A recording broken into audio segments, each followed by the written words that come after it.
I'm Callum Ilot. I'm racing in IndyCar for Juncos Hollinger Racing, the number 77 car. We're in Long Beach, California. I've raced in F3, F2.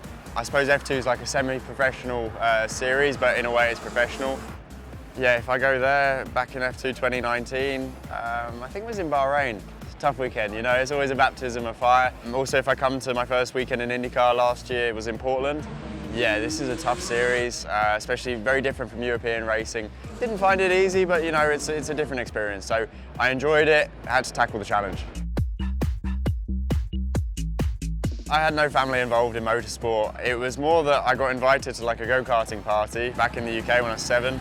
And I fell in love with the speed and the feeling of it. Like at 7 years old, maybe you play football, soccer, but nothing comes close to motorsport. So I asked my dad to go again and again and again. And at some point, someone said, well, it's just like inefficient to spend that without buying a go-kart and go from there. And I think one Christmas I had a go-kart there, and yeah, that got me into it and just went from there. So it was more the hobby, the love for the speed.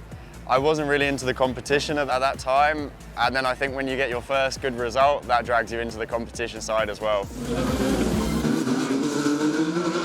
It's tough, it's a different feeling in the car to anything you can replicate in the gym. So obviously we try and keep a general fitness as high as possible through the winter, but nothing really prepares you for that first test day where it kicks your ass and you have to just recover for a couple of days, and then you're kind of ready to go, but you have to maintain a good generic fitness, especially in IndyCar. It's so hot in these cars.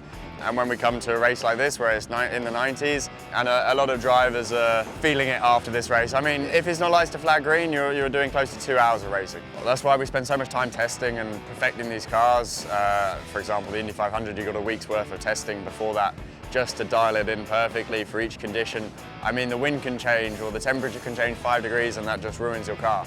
It's tough, and then as a driver you have to learn to always adapt, know your car inside out, from a controls point of view, from a balance point of view. I mean, I could go on and on and on about that, but a lot of these things become natural, especially with experience and time. For me, I've driven quite a few different cars for 23 years old, and I hope that propels me into any championship I do. You can get caught out a bit by the strategy here. Obviously in IndyCar the strategy is always a bit of a gamble, but with the safety cars that you're expected to have on a street course, there's always some options that get thrown in, and you know, you could be running P15 on a slightly different strategy and suddenly jump up into the top 3. So I think that will throw a bit of things into the mix. Otherwise, if it's a straightforward race, I think we'll get some good overtaking into turn 1. The rest is quite difficult to pass. It's one of those races where fuel saving is quite key. Obviously you do a lot of pre-event kind of data analysis and deciding what goes on. Sometimes you kind of have to wing it through the weekend depending on the tyre degradation and how the conditions are for the fuel, because even a warmer temperature, colder temperature can change your fuel consumption by a lot.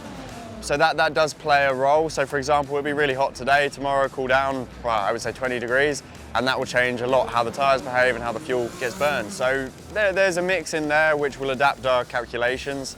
Most of the time, there is the most efficient way that gets pre-planned, especially within the strategy, but there's always, you know, the safety cars that get thrown in, and you have to have the plan B, C, D that work around that. So yeah, it's sometimes winging it, sometimes having all the options there.